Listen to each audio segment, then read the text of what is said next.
Now, greetings and welcome to God Save the King. I am your host, Tim Kies, and I want to thank you for listening to God Save the King on the Truth Be Told radio network, where you can hear my show every Friday night at 10 p.m. Eastern. Now, when it comes to listening to the Truth Be Told radio network, there's a bunch of different ways that you can do it.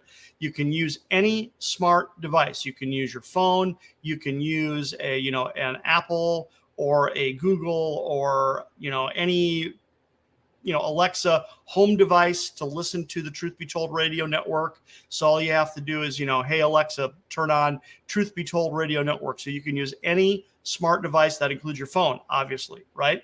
And you can use a variety of applications, apps, as we call them, to listen to Truth Be Told radio network on your smart device. You can use the Android app, MyTuner, TuneIn Radio, Wi-Fi radio, and of course, God Save the King and the Truth Be Told radio network are available on pretty much all major podcast platforms. So Amazon, Audible, Anchor, et cetera, et cetera.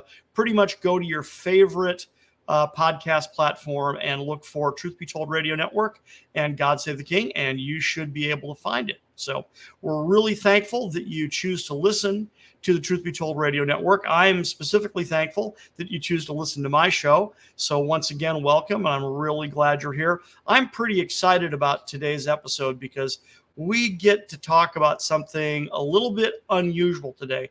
This is a part of the nativity story that, what's the word I want to use? Here I am broadcasting and I have a word escaping me. All of God Save the King is devoted to the notion that we think we know the nativity story and we really don't. Okay. So as I've mentioned many, many times, if you're new to my show, God Save the King is my ongoing 30 plus year research project devoted to discovering and then retelling what the nativity story really would have looked like. I was introduced to this subject in the mid 1980s, and I have been fascinated by it ever since. And the amazing thing about this is that there isn't a week that goes by that I don't learn something new about this period of time that helps us understand what the nativity really would have looked like.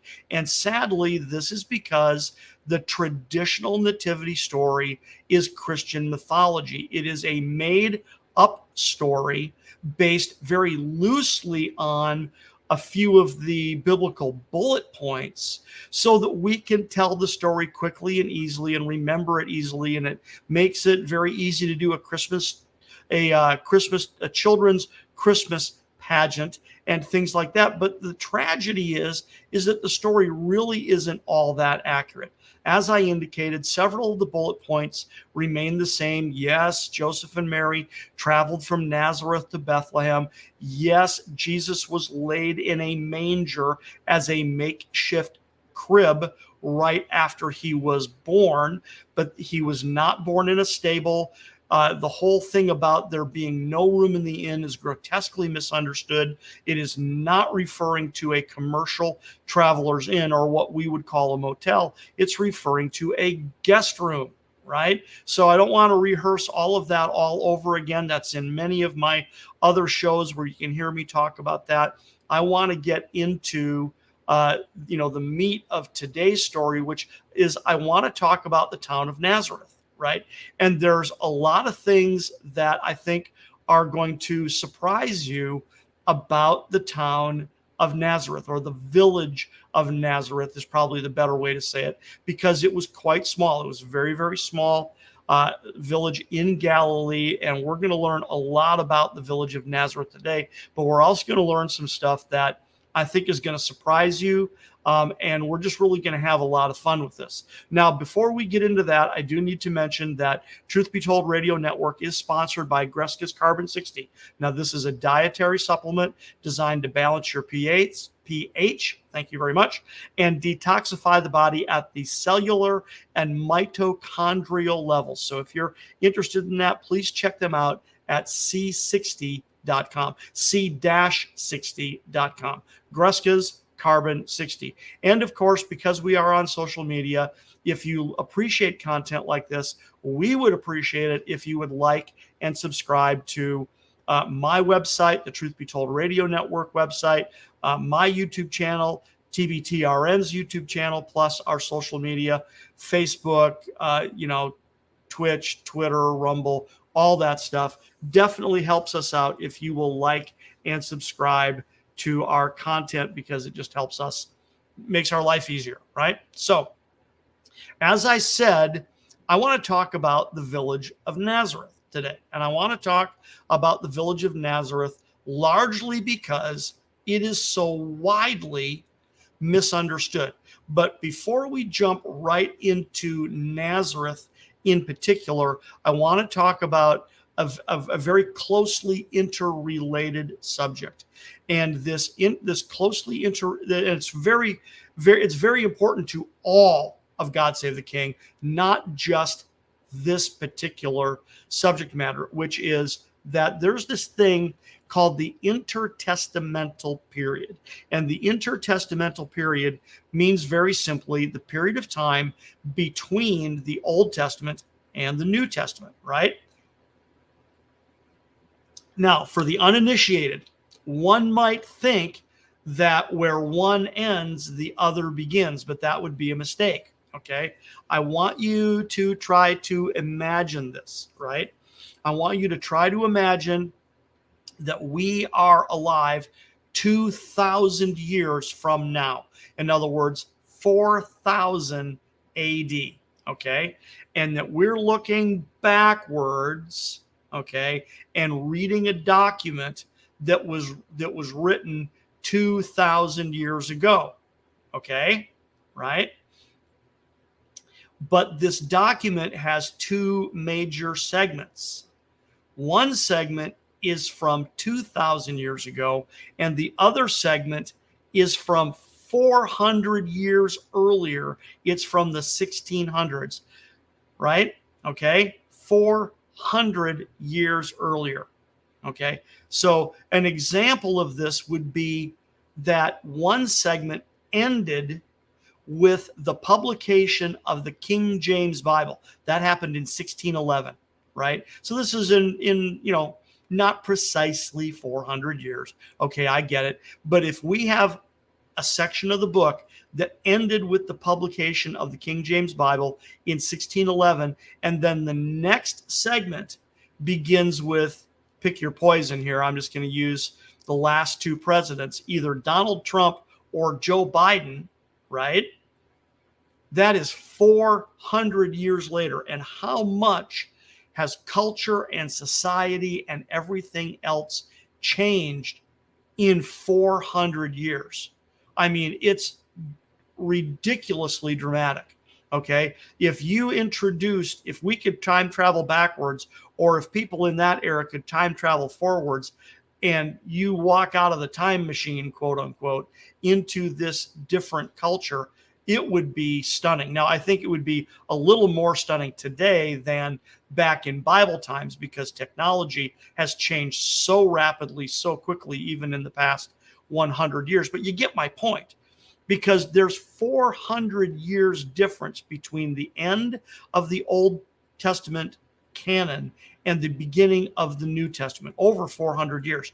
The book of Malachi, right, which is what ends the Old Testament canon, was likely written about 430 BC, right? So if you leave off with the final verse of the book of Malachi, which is Malachi chapter 4, verses 5 and 6, which read, "Behold, I will send you Elijah the prophet before the coming of that great and dreadful day of the Lord, and he will turn the hearts of the fathers to the children, and then the hearts of the children to the fathers, lest I come and strike the earth with a curse."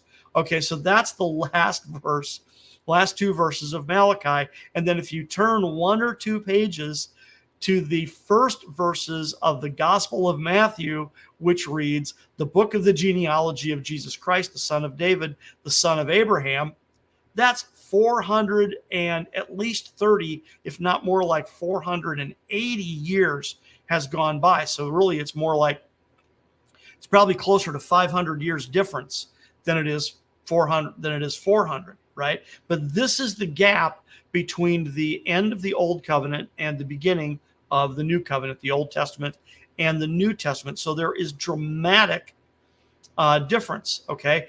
Now, what's really interesting about this is that this period of time is often referred to as the so-called silent years. And for those of you that are not watching the video, you're listening strictly on audio, I'm holding up my hands in air quotes, the silent years.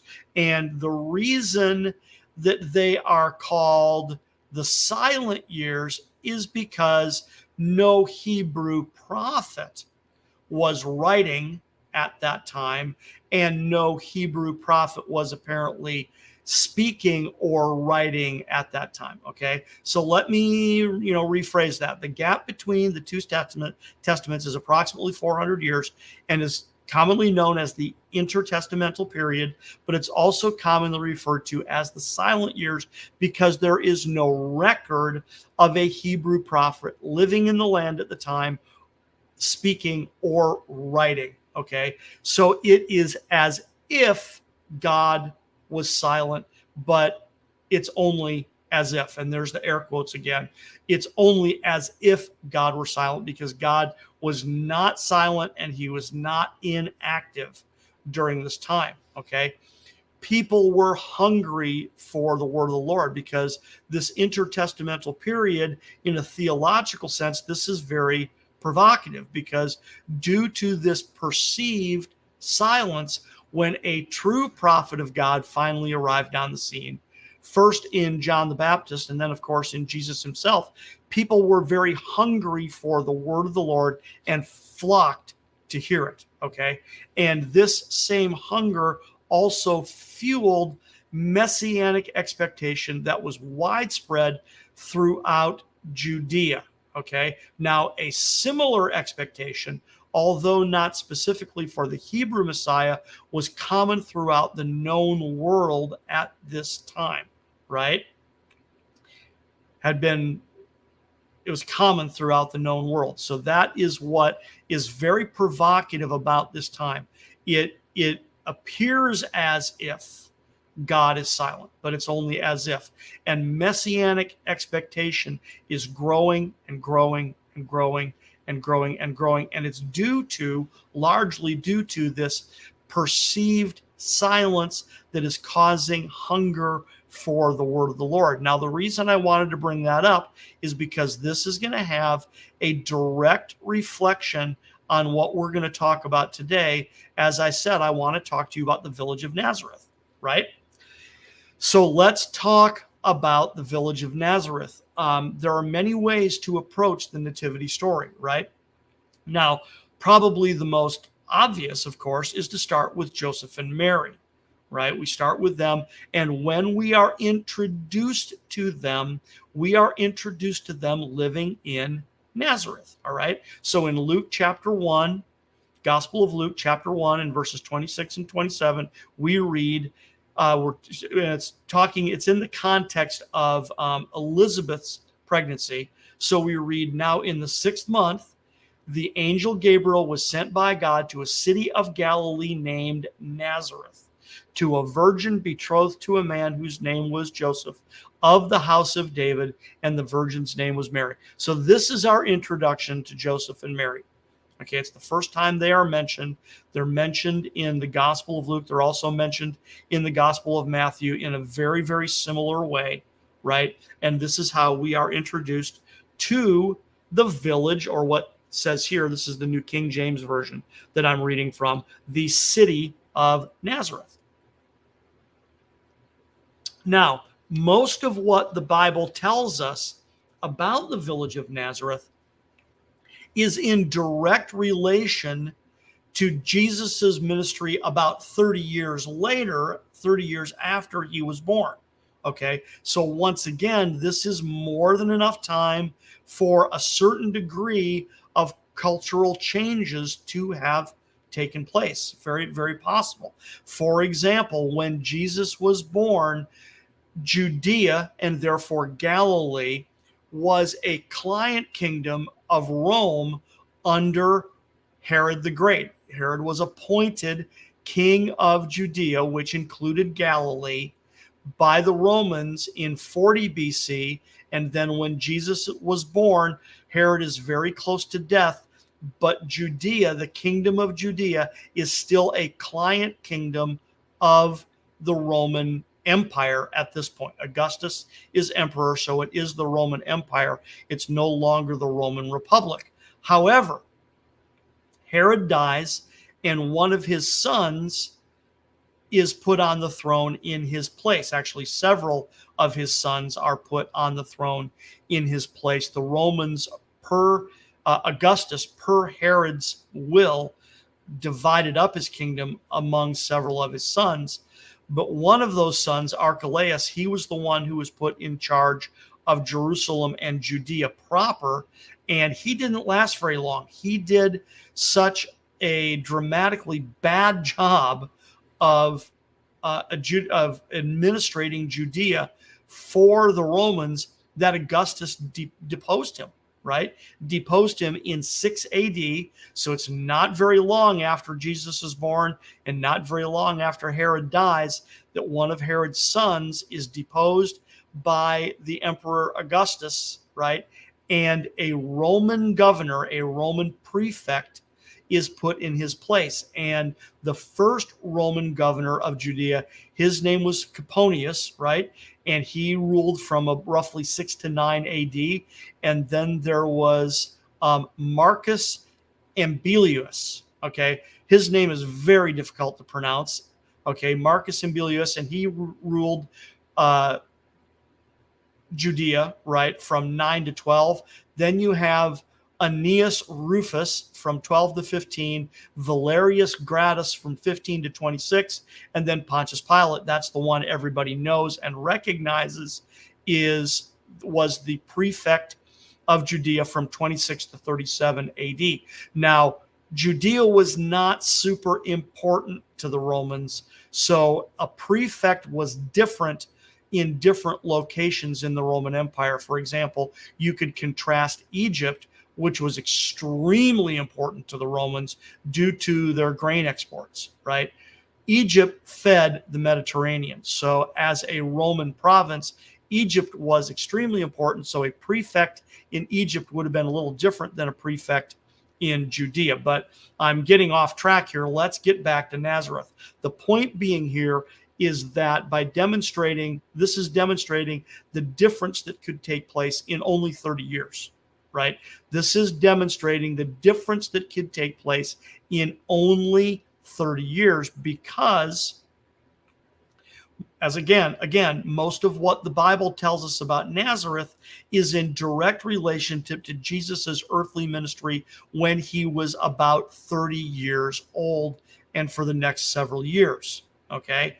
That's the Nazareth we know about, okay? Now, accordingly, for our purposes, we are interested in what the culture of Nazareth can tell us about Jesus's parents and his extended family, Joseph and Mary's betrothal, okay, and marriage, Jesus's formative years, and how this eventually would have influenced his theology and ministry. In other words, what was Nazareth like when Jesus grew up there, when Joseph and Mary grew up there, okay, when Jesus was born, when they get betrothed and married, then Jesus is born, and then Jesus is raised there. What was Nazareth like? Okay, this will really help our understanding of who Jesus is and what he came to be, and of course will really help us understand the story. Now, just briefly, I don't want to go there at length. I do want to remind you that a lot of the traditional nativity story is fueled by what are known as these infancy gospels, these apocryphal and pseudepigraphal works that were written. See, here it is. Many of these were written during the intertestamental period. So let's take a second. Here we go. let's take a second and talk about this for just a moment. Okay, I want to talk about apocryphal and pseudepigraphal works for just a moment here, because most of them were written during this intertestamental period. So what is a pseudepigraphal work and what is an apocryphal work? So what we're talking about here is intertestamental literature, right? It was during the intertestamental period that most apocryphal and pseudepigraphal writings were composed. Now, there were many later. There were also many after about 100 AD. There's a whole bunch of apocryphal works that began then too, which is what I'm going to tie this to, is talking very briefly, try to do it very briefly. I want to talk about the Proto-Evangelium of James, because the Proto-Evangelium of James is a pseudepigraphal work that was written probably about 150 to 200 AD, and that is one of the sources of the traditional nativity story, right? And it is full of errors, right? But so even though I'm talking about apocryphal and pseudepigraphal works that were written much earlier, the same concept applies, okay? So the word pseudepigrapha, right? It begins with the prefix pseudo, okay, which means false, right? And then the body of the word is epigrapha in Greek, which means name or inscription or ascription, right? So what a pseudepigraphal work is it is a work that is falsely ascribed to someone who either could not have written it, or the fact that they were the one who did write it, you can't really verify that, okay? So the Proto-Evangelium of James, right? It's not possible that it could have been written by James. It's simply not possible, right? Another pseudepigraphal work, now this is one that was written during the intertestamental period, is known as the Psalms of Solomon, okay? Not the Psalms of David, the Psalms of Solomon. Now there are a few of the canonical Psalms in the Bible that were written by Solomon. They are ascribed to him, and we have every reason to believe that that is accurate. Psalm 72 is traditionally ascribed to Solomon, right? But now this is a group of writings that was written right around the time of everything we're talking about. The second half of the first century BC is when the Psalms of Solomon were written, and they mention contemporary events. They mention the dragon, which is very, very almost guaranteed to be the Roman general Pompey when he invaded Judea and captured Jerusalem in 63 BC. But then it also talks about another man, okay, another evil person, right? Okay, who also does some really ugly things from a Jewish religious point of view, that for a lot of time everybody believed it was still talking about Pompey, right? Because contextually, with this group of books being written at the same time, or this group of Psalms being written at the same time, makes it seem like, well, the dragon is pretty clearly Pompey. Well, who's this other guy, right? In Psalm 17, right? So Psalm 2 talks about the dragon, and that is very clearly Pompey. But Psalm 17 talks about this other man, and when you read closely, it becomes really obvious that this other man is Herod the Great, that is who is being spoken of. So this is very interesting when we talk about pseudepigraphal literature, because once again, this is a pseudepigraphal work because it could not possibly have been written by Solomon. Solomon died 900 years earlier, okay? It's not possible, okay? And then, so compare that to the Proto-Evangelium of James, which could not possibly have been written by James, because James had been dead for 100 years as well. So why did these authors of these works ascribe these names to them, right? So the pretty obvious reason is that they give it is they give it a famous name. They attach a famous name to it to lend it credibility, right? They want to lend it credibility, or maybe the better way to phrase it is they don't want the work to be forgotten or lost, right? Now, I think we have some real contrast here. This makes a great contrast for understanding God Save the King on a broad scale. Because here we have, I really didn't mean to go here, but since I'm here, let's take the time and let's talk about it, right? And then we'll get started on Nazareth, I promise, but then we might just have to finish it next time, okay? So contrasting and comparing these two pseudepigraphal works, right? You've got one written in the second half of the 1st century BC, so somewhere between about 37 BC and the death of Herod, right? Okay, the change of the millennium there, the change of the century and the change of the millennium, because it references, Herod's invasion of Jerusalem. And Herod's invasion of Jerusalem, his siege of Jerusalem happened in 37, or I believe 36 BC, right? So because it mentions it, it means it has to be written after that, or some of them had to have been written after that. Psalm 17 of the Psalms of Solomon had to have been written later than 37 BC, because it references Herod's siege of Jerusalem, right? But the siege of Jerusalem by Pompey, that could have been written much earlier, potentially, right? So this is a collection. There's 18 of these Psalms. It's also very clear that they were redacted later, meaning that they were edited later on. An editor came in and he said, okay, I'm going to do a little of this, do a little of that, little of this. And the redactor, the editor, it seems most likely added 2 Psalms to the collection. That Psalm 1 of the Psalms of Solomon and then Psalm 18 of the Psalms of Solomon were added by this redactor. And exactly when they were redacted, sometime probably in the 1st century AD, most likely, right? And that's what we know. Now we have a handful of extant copies of the Psalms of Solomon, but none of them is earlier than the 10th century. See, so this gets back into that critiquing of literature that I have mentioned many, many times, right? This is very important when it comes to the historical evidence that we have regarding this period of time. Number one, how long after the events was the document written, right? So with the Psalms of Solomon, it is quite apparent that they were written very quickly after the events that they mention, right?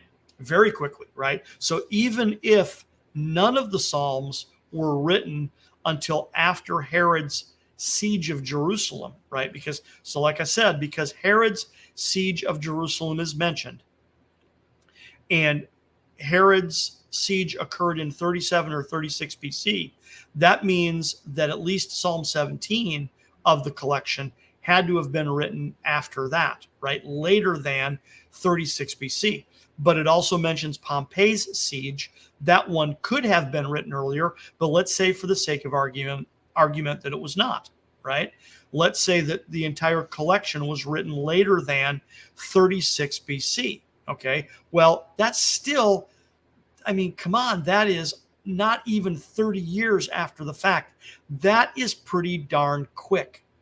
That's very, very quickly. So the Psalms of Solomon were written, 30 to 50 years after the events in question.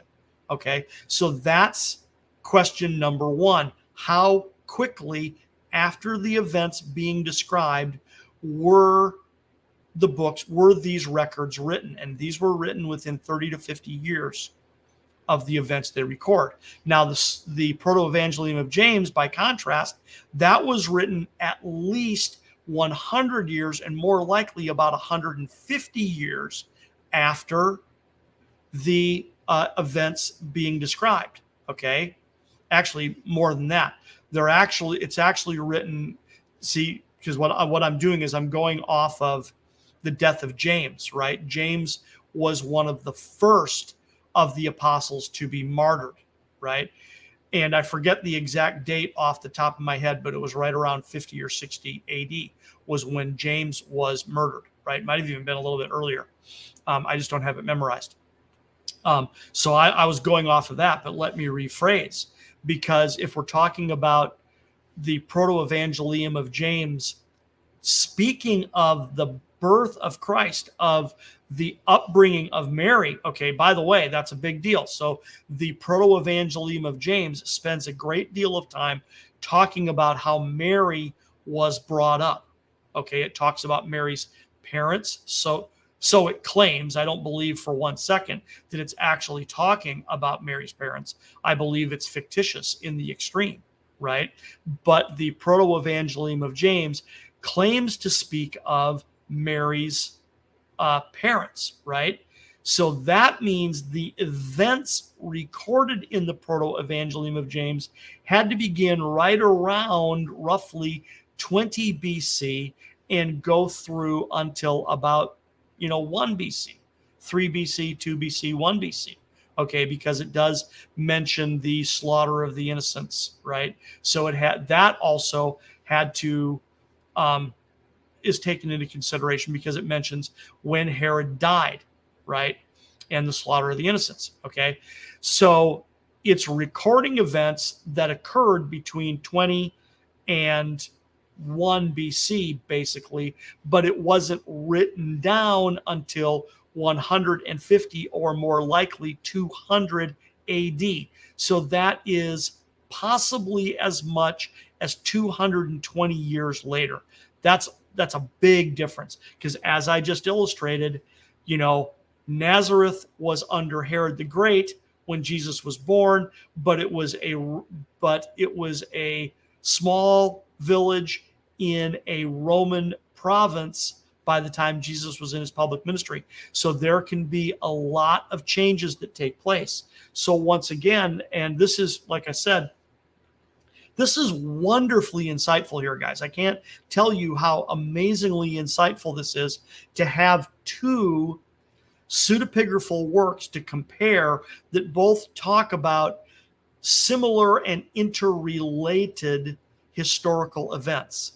I mean, this is fabulous because one of them is clearly very accurate. I mean, when you read the Psalms of Solomon and you read the events, the historical events that are described in there, I have yet to find an historical inaccuracy.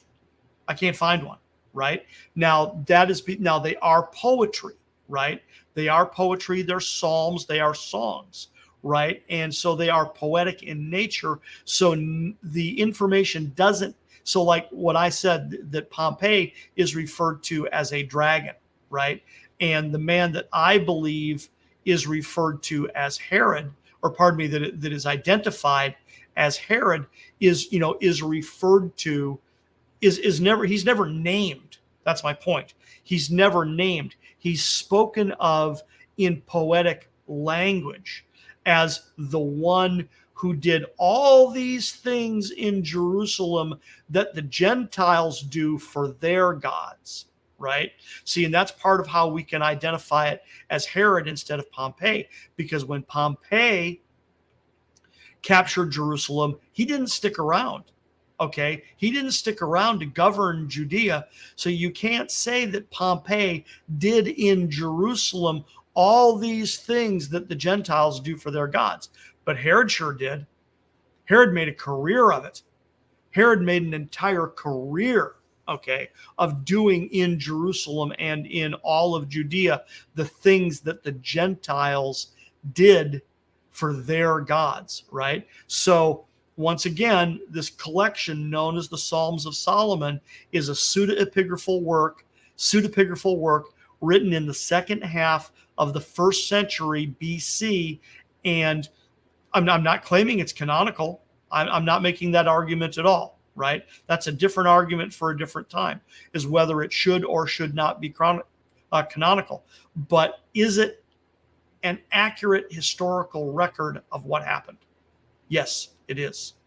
Every indication is that it is an accurate historical record. Okay. But then when you look at the proto-evangelium of James, right, attributed to James, could not have in the Psalms of Solomon, could not possibly have been written by Solomon. I'm sorry, right? And yes, that gives you the right to be skeptical. That gives you the right to be skeptical, right? Especially if the authors, if their intention was trying to loan them credibility to suggest that these were written by Solomon, the wisest man that ever lived, okay? Or is it more likely to say that they ascribed them to Solomon because they didn't want them to get lost? They didn't want them to get ignored or lost. They wanted people to pay attention, right? Now, you can say the same thing about the proto-evangelium of James. Why was it ascribed to James? To try to loan it credibility, to try to make it look like James actually wrote it, which is utter nonsense, okay? Or did they do it because they didn't want it to get lost? And in this case, I believe it's probably a degree. Well, frankly, in the case of the Psalms of Solomon, not the Song of Solomon. That's very important not to confuse the two. This is the Psalms, which ironically are songs, right? But this is the Psalms of Solomon, not the Song of Solomon, right? Not, which is actually better titled the Song of Songs, which was written by Solomon. Anyway, but like I keep saying, this is a tremendous opportunity to compare these two pseudepigraphal works, because you've got one that is highly reliable and you've got one that is utterly unreliable. And that is very, very, very important when it comes to understanding this kind of stuff. You can't I can't underestimate how important it is to really look at this stuff in detail and really examine where you're getting your information from. And that's going to come up here in just a second, right? Because I do want to get back to Nazareth. I do want to talk about Nazareth. I do want to wet your whistle and get you interested in this, so that because I'll never finish it in the remaining roughly 20 minutes of the show here, but we can get it started and then we can talk about it more next time. But what I want to talk about is that there's actually, I was going to say, so, for our purposes, we want to know about the Nazareth of Joseph and Mary. That's what we really want to know about. We want to know about the Nazareth of Joseph and Mary. How did they get there, right? When were they born? Were they born in Nazareth? Were they raised in Nazareth? See, because according to the proto-evangelium of James, Mary was not raised in Nazareth. Okay. And then there's an even weirder version that says Mary was raised in Egypt. Okay. Both of which I believe are just bunk. Okay. Mary was raised in Nazareth. Okay. And it's becoming clearer and clearer the more research we do that was the case. But once again, here we go. Where were Joseph and Mary born? Were they born in Nazareth? Can we prove it? Or is that just logical conjecture, right? At this point, it's logical conjecture. I don't think you can prove it either way, that they were or were not, but it makes more sense than anything else, right? Now, as is often the case, and I've been all over the place today, but as is often the case in God Save the King, in our study, what we're about to find out is that the conventional answers are either A, not as satisfying as we would like them to believe, like that we would like them to be, or they're frankly not correct. Okay. That a lot of the pat answers, a lot of the conventional wisdom that we have been familiar with either isn't right or isn't very satisfying, or both, right? So there's actually two significant controversies surrounding Galilee and Nazareth during the late Second Temple period. In other words, during the Intertestamental period, right? And these may be unfamiliar to you, okay? So the first one, as bizarre as it may seem, considering the prominence of Nazareth in the Gospels, is that there is actually a high-profile debate in academic circles regarding whether the village of Nazareth ever existed in biblical times. Okay, and the members of the two sides of this debate, there is a side that says no, Nazareth did not exist in biblical times, that the gospel writers made it up. Now, they don't necessarily claim that the gospel writers made Nazareth up out of whole cloth. These skeptics recognize that Nazareth absolutely was a village later, okay, significantly later, and they don't deny that for the most part. For the most part, they don't deny that. But what they do is they say, oh, yeah, the gospel writers, what they did is they grabbed onto the fact that Nazareth was a village that came into existence after Jesus was, dead, resurrected, and ascended much later, right? That Nazareth was a village that came into existence much later, and that they just borrowed the name and attached the story to the village of Nazareth, right? So that's controversy number one, is that you've got a lot of people that want to claim that Nazareth simply did not exist at the time Jesus was born, or at the time he walked the earth in his earthly ministry, right? And then the second, somewhat interrelated controversy, okay, is whether the culture of Nazareth, and frankly the culture of Galilee, was Jewish or Hellenized, okay? And we'll talk much more about that, because, see, that will make a big difference in how Jesus was raised. Because, once again, there is a controversy, right, that says, one side of the controversy says that Galilee was devoutly Jewish when Jesus was born. And then there's another side of the conflict that says, no, Galilee was Hellenized and cosmopolitan.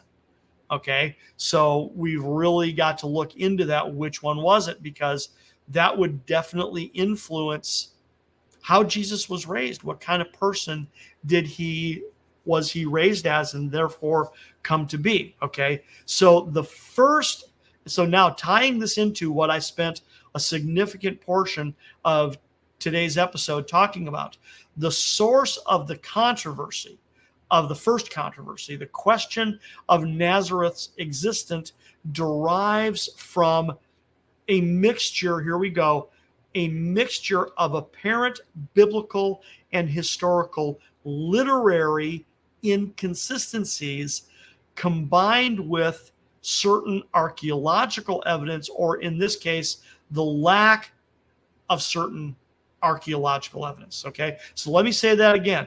The source of the first controversy, whether or not Nazareth actually existed at the time Jesus was born, or later during his earthly ministry, this question derives from a mixture of apparent biblical and historical literary inconsistency, okay, combined with certain archaeological evidence. And then, just to get it out there, we'll come back to it next time, because I don't think we'll talk about it today. The nature of the second controversy probably has actually more to do with bibliology and theology than archaeology. But this first one is more historical and then literary evidence compared with archaeological evidence. Okay, so resolving these issues is important, because it will tell us more about who Jesus was, okay, especially when he was raised in Nazareth, right? Now, a little bit of quick background here. 21st century Nazareth is a city of about 76,000 inhabitants. It's comprised predominantly of Arab citizens of Israel, okay? But the biblical and historical literary evidence concerning biblical Nazareth, whether even it existed during the late Second Temple period, and therefore when it came into existence, is quite paradoxical, okay? The word Nazareth and its variants, okay, is used 29 times in the Bible, and every use of the word is in the New Testament, okay? Is in the New Testament, and is limited to either the Gospels or the book of Acts, okay? So there you go. Nazareth is never mentioned in the Old Testament. So there, is quote unquote check number one, so to speak, is okay, well, how was Nazareth supposed to be in existence in the late intertestamental period, the late Second Temple period, the late 1st century before Christ. How is Nazareth supposed to be in existence if it was never mentioned in the Old Testament? Well, I'm getting ahead of myself, but I'll tell you, I set this up at the very beginning of the episode. The intertestamental period is 400 years long. Okay, so that means if the village of Nazareth came into existence any time later than 400 BC, well, that's why it's not in the Old Testament.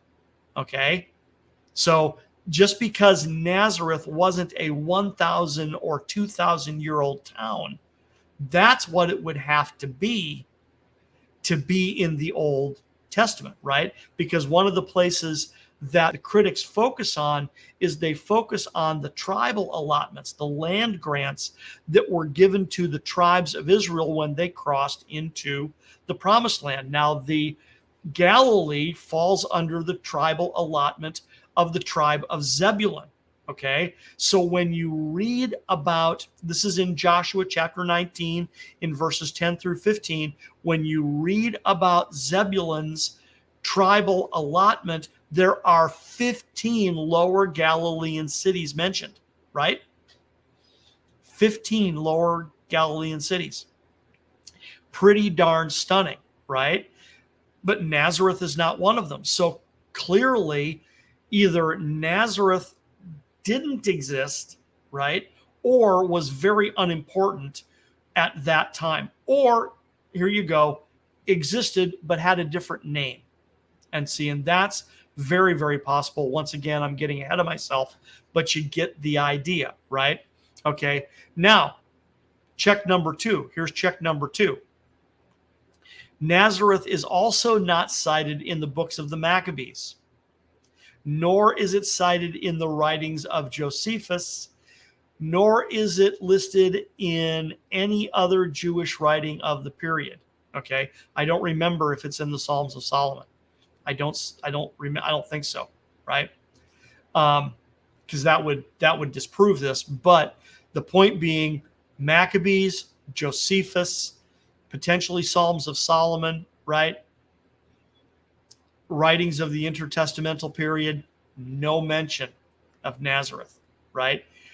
That's very interesting. Also, as I mentioned earlier, when we are looking at the mentions of Nazareth, they're only in the Gospels or the book of Acts. Nazareth is never mentioned by Paul in the Pauline epistles, and it's never mentioned in the general epistles.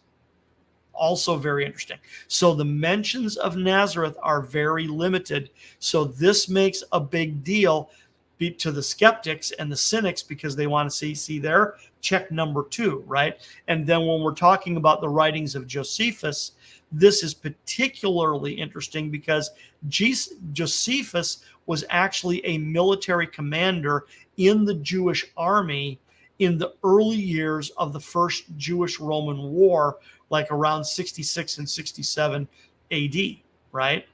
So here he is, he's the military commander of the region, right?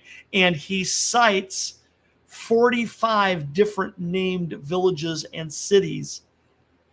See? And several of them are even near present-day Nazareth, but he never mentions Nazareth itself. Okay, so this is check number 2 to the skeptics, right? But then here's where things start to turn around. There is the first non-scriptural reference to Nazareth is found in the writings of the Christian travel writer Sextus Julius Africanus.